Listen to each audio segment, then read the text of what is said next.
Hello and welcome to our program, Where God Weeps, a program where we talk about the situation of the suffering church around the world. Today we're going to be considering the Caribbean state of Trinidad and Tobago.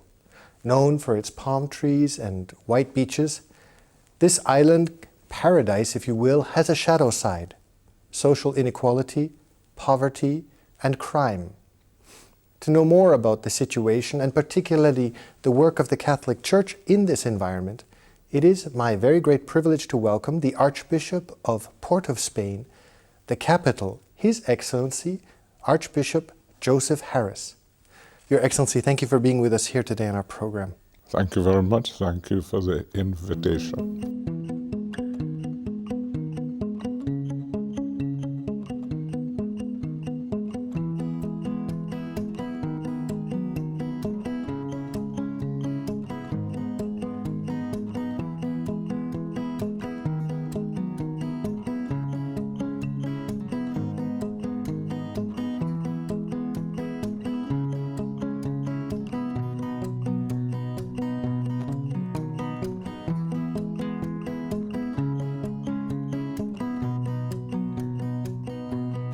Your Excellency, as a young child, you were born with a serious stammer, which gave you, I think, or my question to you, would this have given you an insight into those people with imperfections, and how did this shape your world view?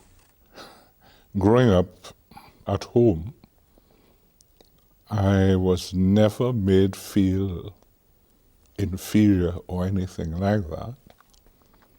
I knew that I had an imperfection, but my parents always said to me that there were other people with imperfections in the world, and that I could still become the best that I wanted to be. So that I lived in that way. I lived with it. It did certain things to me, though. One of the things it did is that I didn't speak much. So I would be in a meeting and I would be silent and looking on, seeing what was going on, observing rather than speaking. And that has helped me, I think, quite a lot. How would you say it has helped you in your understanding of the cross? Well, it has certainly taught me over the years that the cross is something you accept and walk with, that it's no use fighting against it. If you fight against it, you become bitter and angry. If you accept it and walk with it, it's much better for you, and you can help others to accept their own crosses without becoming bitter. Your Excellency, your parents were both teachers. They were. And they wanted you to study law. My father wanted me to study law. My mother always said, become what you want to become, but be the best at it. And when did you have a yearning for the priesthood? It's a long story. We have lots of time. I remember I always wanted to be a jockey. A jockey, a horse jockey. A horse jockey. I won. Don't you need to be rather small to be a... I won many races in the rocking chairs at home. And then one day my dad said to me, son, you're becoming too big to be a jockey, so you better start thinking about something else. At that time, must have been 8 or 9, at that time a neighbor died. And my mother, she marched us all over to pay our respects.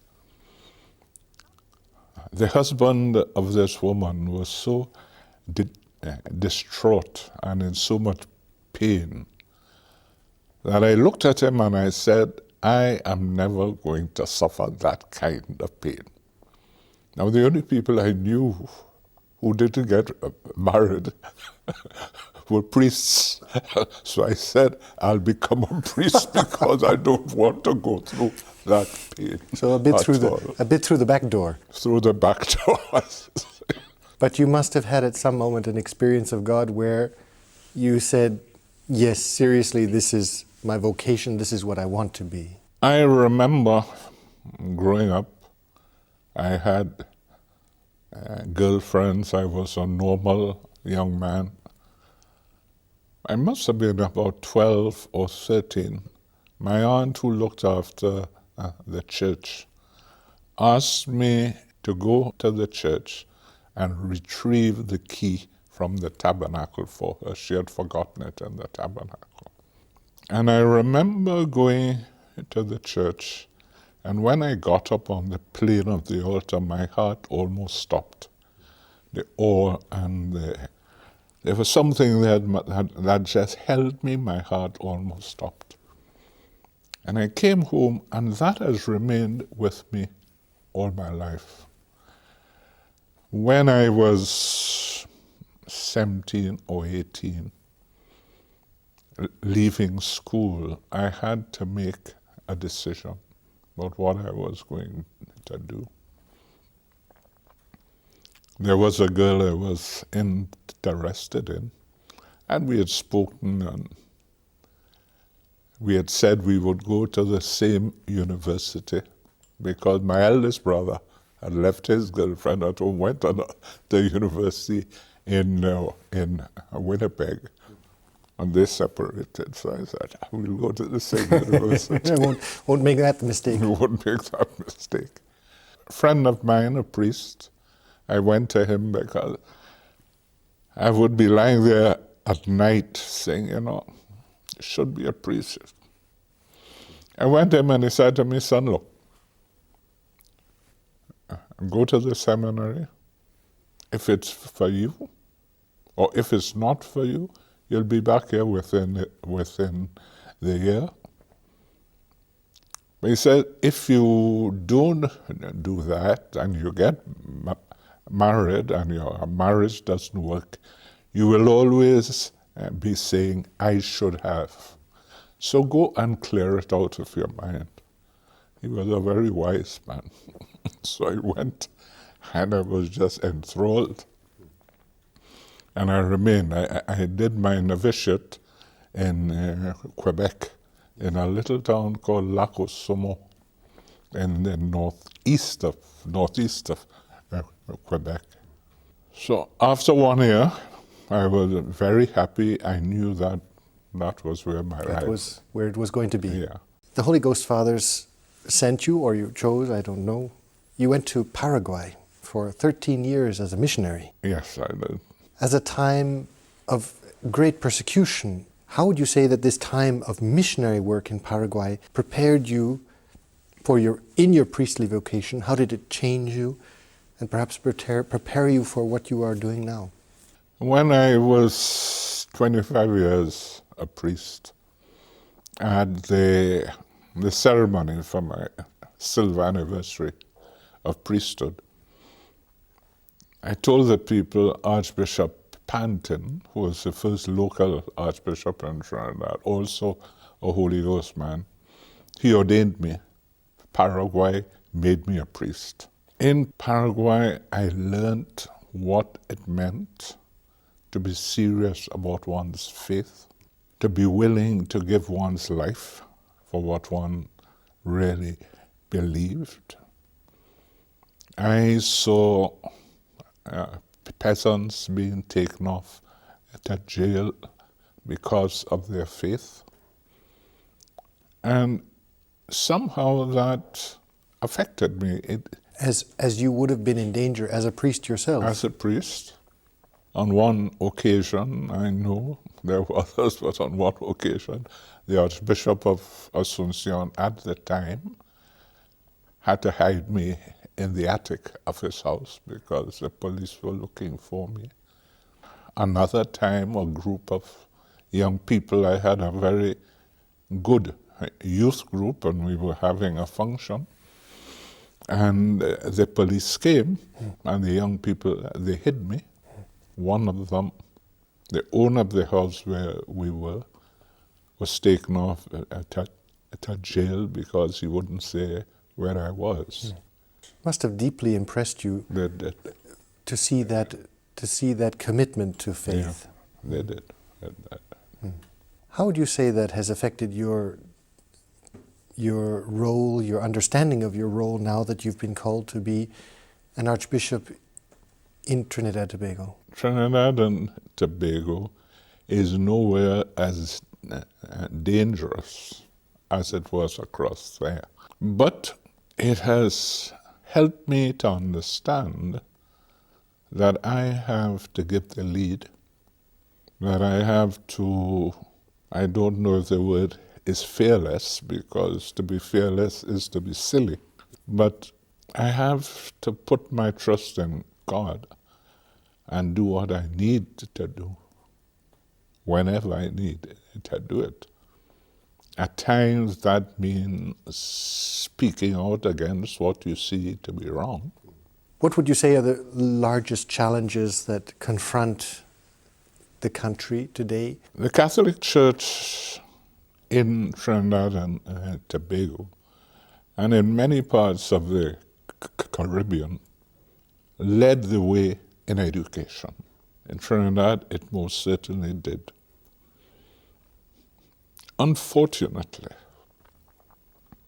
I don't think that the church at the time, and it's normal, most of the priests were Irish, they were not natives. They did not understand what history had done to our people. There are no more native peoples in Trinidad and Tobago. They were killed out in the genocide of the 15th and 16th centuries. That means that all the population in Trinidad and Tobago are people who were brought in or who came in for one reason or other, normally to make money, or where the French were concerned, to escape the royalists, or so to escape the French Revolution. But Africans were brought in as slaves, Chinese were brought in as indentured laborers, Portuguese were brought in as indentured laborers, Indians were brought in as indentured laborers. That means that by and large we were people who were cut off from our roots, to a large extent. That means that there was no stable culture on which to build. And there were a variety of cultures, or a variety of the residue of cultures, especially among the black population, because their families were broken up during slavery, etc., etc., etc. So people in the Caribbean, to a large extent, have a serious inferiority complex. Because they have no sense of identity. Well, up to the 60s, we were all British citizens. After the 60s, we stopped being British citizens. We became Trinidadians. But nobody knows what Trinidadian is. Yes. Which compounds the problem. You began to see in Trinidad and Tobago and in the Caribbean, the Back to Africa and Back to India movements of people searching to find identity. Added to that, we continue to have an education system which says that the model of humanity is Euro-American. So that anything good is from the North. We don't produce anything for ourselves, which is not true. Which is not true. But in general, the North sees us as a place for recreation, nice beaches, nice coconut trees, etc., and a place to be exploited. The most important thing I would say that Trinidad needs at the moment is a good education system. To re-give them back this sense of self-worth. So self-worth, that was lost. This has also impacted the family life, because a sense of fatherhood, if I might extrapolate a little bit, the lack of the roots has also, if you will, borne out the reality that fatherhood is a problem, the lack of fathers, the lack of family life, the breakdown of family life. Especially among the black community, because during slavery, fathers were separated from families.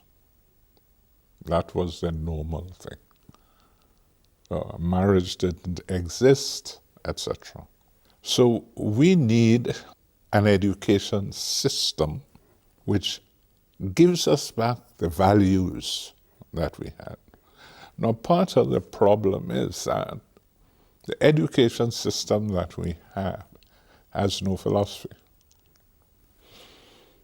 As I tell people at home, if I go to the United States or to Canada for that matter, and I need to vote, I have to make a philosophical choice. Because we don't have a philosophical base, our choices are pure emotions. And that in itself impacts a lot on the crime.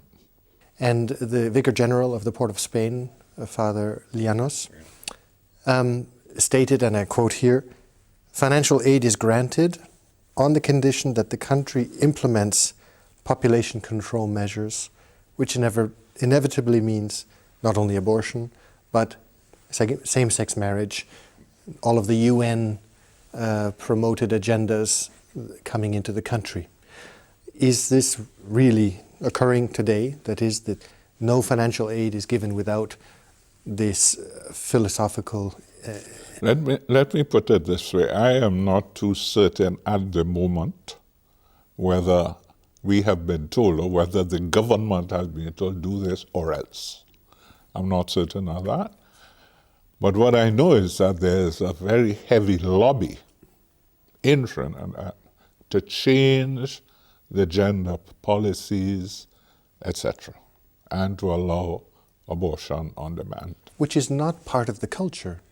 Which is not part of our culture. Now, the church has always and will always stand against it. Of course, you get all kinds of things said about you and written about you. That is part of the martyrdom which church has to go through at the moment.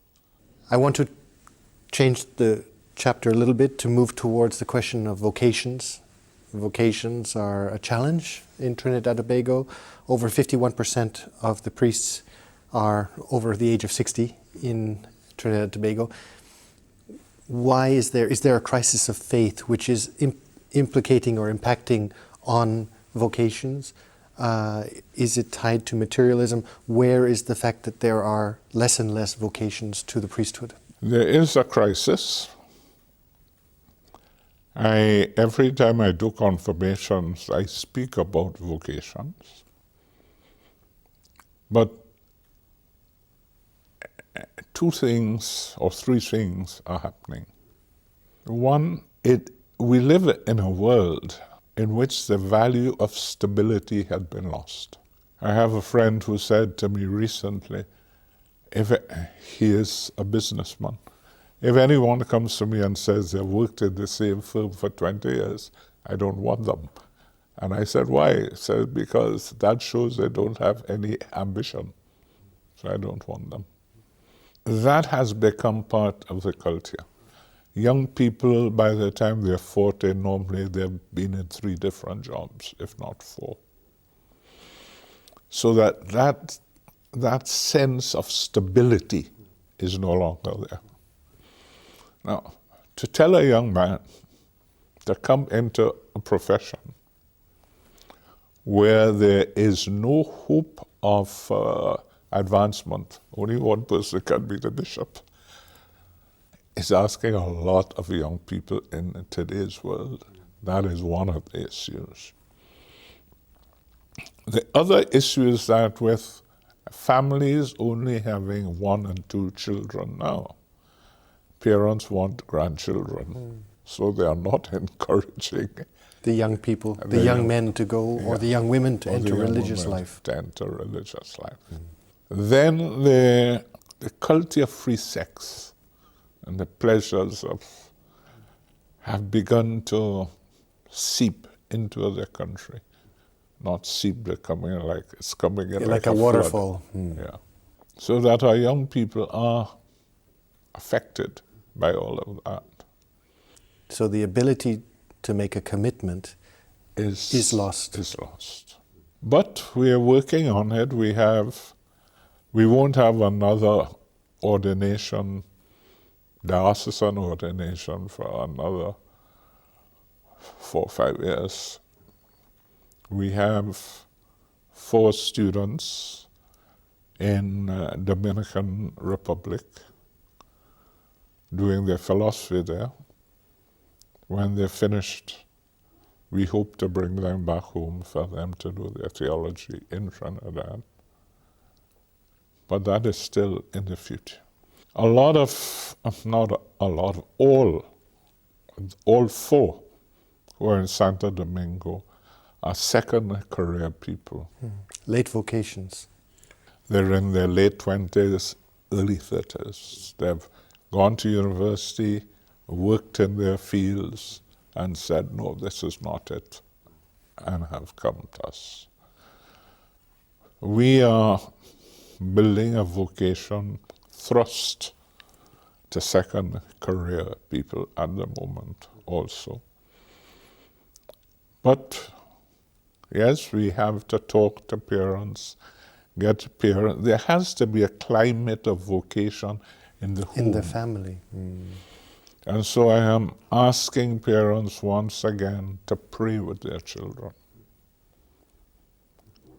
And to pray that God will bless their family with a priest or a religious sister. I don't know whether they're listening, but anyhow, You're asking. I am asking all the time.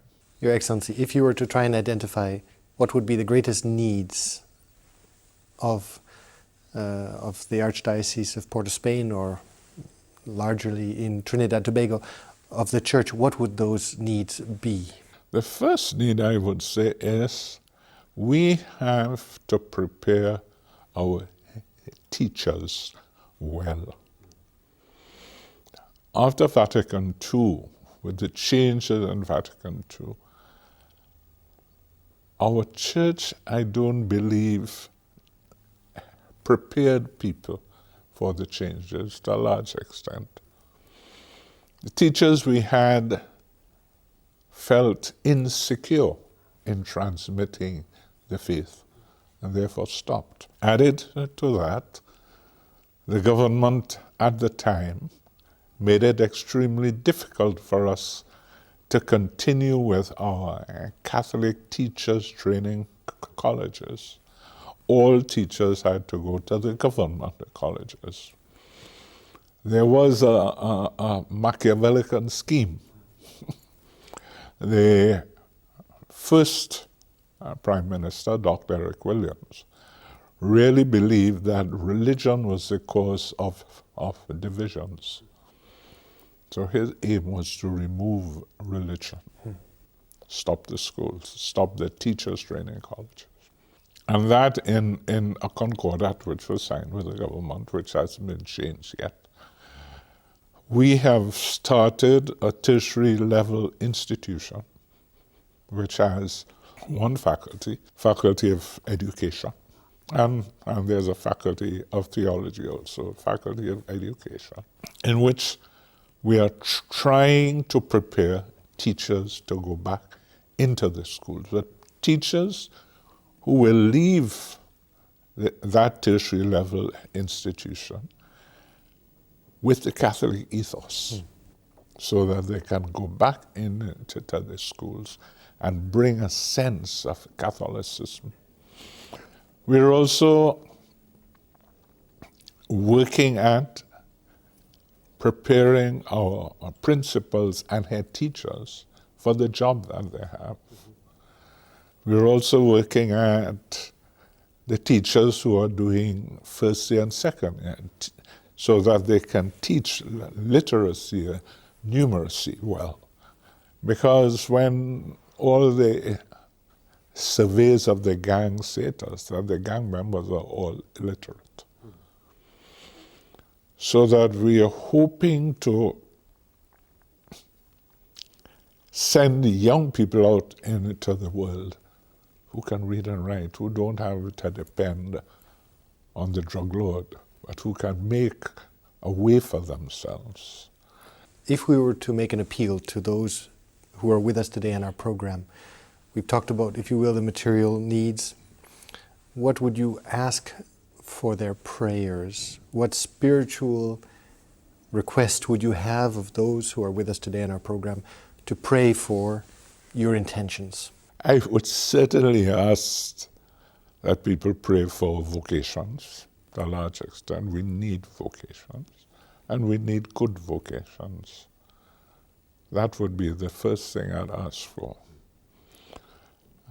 I'd also ask for money, and I'll tell you why. We had to close the cathedral because of the state in which it was. Our cathedral needs repairs. We have begun doing them. The cathedral needs to be renovated and restored. It was first built in 1850. And it was built using the system of the time, chalk and lime and all that kind of thing. The experts tell us you have to use the same materials to restore it. And as you know, that is extremely expensive. They have given us a costing of approximately 9 to 10 million US. So, You have a challenge in front of you. I have. So we need money for that. But money is not the most important thing. I really believe that if we have a community which deepens its faith and which is willing to stand up for the faith, that we will get over the hump. But we're working on that. Your Excellency, thank you for having been with us today. You're very welcome. And thank you, ladies and gentlemen, for having been with us today on our program, Where God Weeps. And if you'd like to know more information about the situation of Catholics in Trinidad and Tobago, or perhaps how you might be able to help through your prayers or through your concrete action, I would encourage you to look at the contact information at the end of this program. And we look forward to seeing you next week. Take care.